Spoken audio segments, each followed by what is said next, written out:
Yeah, so I Story CEO, Scribe Story Studios. It's a company that I've run for the past 12 years and started off just as Scribe, so I've been in the middle of a rebrand. Historically, we've helped clients do that and figuring out how to articulate their story and the core messages and the strategy behind it.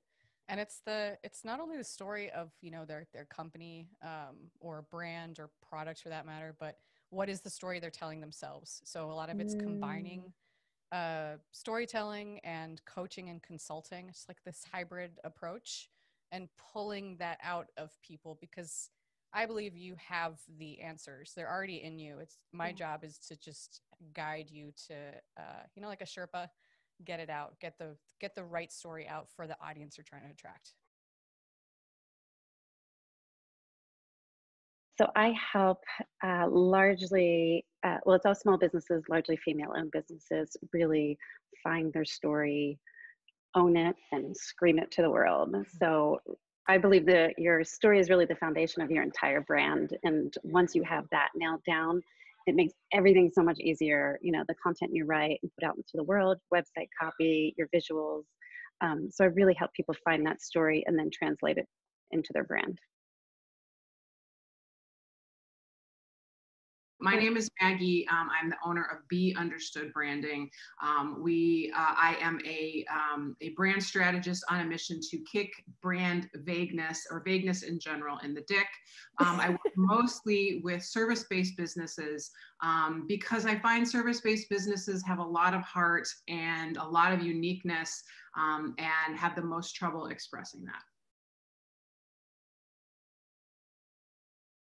What does it mean to even say you're an expert? It's such an interesting question. And I think there might be a fine line between owning, I'm an expert, but also being an expert means I know enough to know I'll never know everything. And there's always something to learn. So I think of it as a path of curiosity, maintaining curiosity and having a strong opinion, but also knowing I could be wrong. The kind of balancing it's like that there's magic in the juxtaposition of that, of having the confidence to say, I don't know, I think this will work. Maybe it won't, but let's stay curious about it and make adjustments as we go. I would describe it as more of a journey. I hate to be cliche that life is a journey. It's not the destination, but really, it's so true though.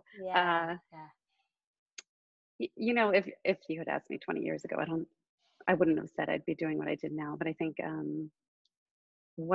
everything I've always done has always had telling stories and I really love just helping the individual and the person. So I started out more in television and media, kind of a story producer, coming up with characters and stories and help in all documentary news oriented journalism sense. So helping pull out that story, share it with the world, develop that empathy and connection to, create impact.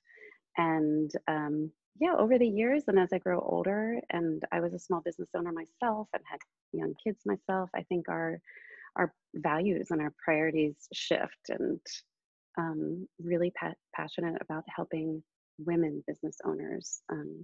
We typically are pretty modest, as women are in nature, and it's amazing and wonderful. But I think we also need help pulling that story out and really understanding how to share it with the world. So tell us, what is your die in a ditch belief? So for the audience, I always like to ask my interviewees this question. It's one of my favorite questions to ask. A die in a ditch belief is something you've thought about long and hard. It's something you'd be willing to defend if you were pressed. It might be a little controversial, but it draws a line in the sand for you. So I'd love to hear, Maggie, what's your die in a ditch belief? I was born a communicator, and I believe that we as humans developed language for a reason, and that reason is to communicate. So clear communication, like every single other thing that makes us human, is a skill that you can pay attention to and learn and seek guidance on, or you can just take the baseline you were given with. So I want to be understood. So my die in a ditch belief is that there is value in making an effort to be understood. So tell us about your die in a ditch belief. I believe that the stories we tell ourselves and each other literally shape how we see the world and what we believe is possible and how people feel around us and what they think is possible. But ultimately, I think kindness is the most important currency in being a human. And, you know, having empathy, willing to, I just saw Michelle Obama last night too. It's like, yes, you are speaking my language. Yeah. Being able to recognize, it's like, how many people are there on the planet now? 7 billion something. And one of us, we have this tiny, tiny lens. That's just people living today, this tiny perspective on life.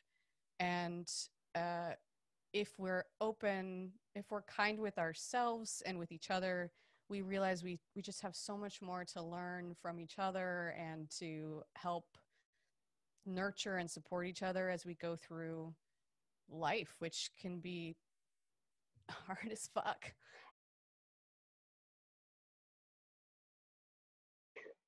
I think the biggest thing for me progressing through my career has just been accountability, masterminds, having, you know, that just core group of colleagues who you can bounce ideas off of. I think when you're working as an entrepreneur or soulpreneur, you know, it's really hard.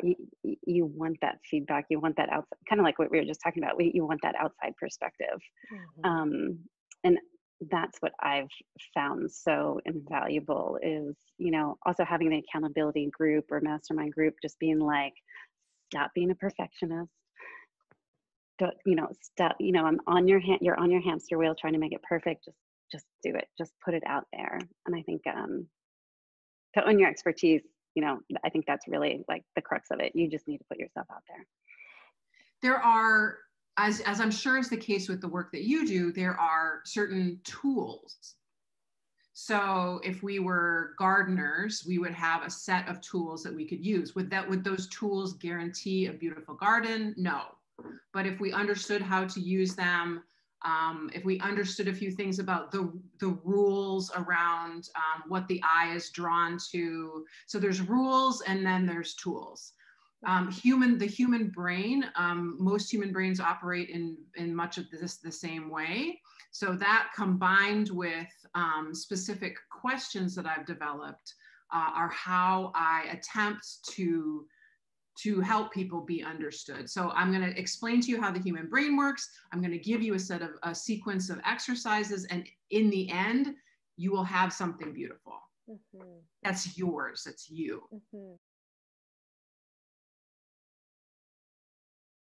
Just put yourself out there, like plain and simple. I think we're all, you know, imposter syndrome. We, at least, you know, I'm a little more type A perfectionist, but trying to perfect things before you put it out into the world, or learn one more, you know, take one more online course and learn one more thing before you put it out there. And I really think that just held me back, you know, honestly. Have fun. And it's okay. It's gonna be okay. You're okay. Do what you love. And, you know, instead of worrying about what other people think and being self-conscious, it's like, you got this one life as far as we know, so go enjoy it.